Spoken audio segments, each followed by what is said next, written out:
Greetings, this is Paul the Poke from paulthepoke.com. Today's topic, Unleavened Bread, Saturday, Nisan 1533 AD. And the focus of this post is that Jesus was buried on God's appointed holiday, unleavened bread, and it took place on a Sabbath.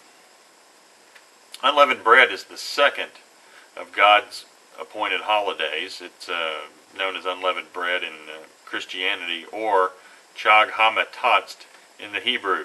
The holiday begins on the 15th of Nisan and runs for 7 days. The directions for unleavened bread are noted in Exodus chapter 12, verses 15 through 20.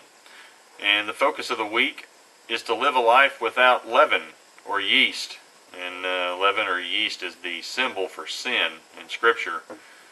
And the idea is that leaven, yeast, is not to be found in the house. So Jewish folks do some serious spring cleaning, and they look for anything that has leaven or yeast in it, and they get it out of the house. Leaven products are not to be consumed, so bread without yeast, or matzah, is to be eaten. There are two references in the New Testament that would indicate that Jesus was buried and in the grave on the Feast of Unleavened Bread. The first is Luke chapter 23, verse 56. Then they returned and prepared spices and perfumes, and on the Sabbath they rested according to the commandment. So there again is one reference where Jesus is in the grave on a Sabbath, unleavened bread. And then the second would be Matthew 27, verse 62. Now on the next day, the day after preparation, the chief priest and the Pharisees gathered together with Pilate and said, and the religious leaders' actions indicate the days of the week these events took place. And, re-quoting the Scripture, now on the next day, the day after preparation. Well, that next day is the day after the crucifixion, and we know that Jesus died on Friday. And the day before, the next day is Saturday, or the Sabbath. The Pharisees were concerned with the apostles, and the followers of Jesus would steal his body.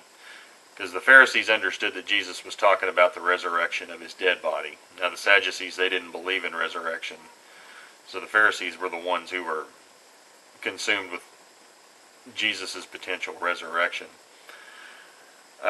And then they also knew that his resurrection, because Jesus had told them that he would resurrect his tent or his body on the third day. With the day that they were approaching Pilate being a Sabbath or a Saturday, they knew the next day, Sunday, was the day he would claim to resurrect himself. And so they wanted to definitely have somebody guard the tomb to stop any hoax.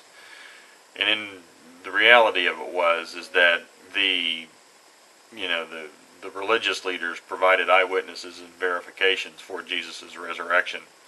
So the simple timeline of the matter was, unleavened bread took place on the Sabbath or Saturday, Passover was on Friday, and first fruits of the resurrection was on Sunday. And Jesus pretty much ties things back to Exodus 12 with his death, burial, and resurrection. And specifically with unleavened bread, leaven is a symbol of sin, and Jesus lived a life without sin. 2 Corinthians 5, verse 21, he made him who knew no sin to be sin on our behalf, so that we might become the righteousness of God in him. Jesus is the unleavened bread, or the matzah. And Jesus is the bread of life. John 6, verse 35, Jesus said to them, I am the bread of life. He who comes to me will not hunger, and he who believes in me will never thirst. Jesus was buried and in the grave on the Feast of Unleavened Bread, a Sabbath or a Saturday. If you find these types of things interesting, please feel free to check out paulthepoke.com. Keyword search 33 AD in the far right column. There are plenty of articles regarding this topic. Appreciate you guys listening. Thanks a lot. Bye.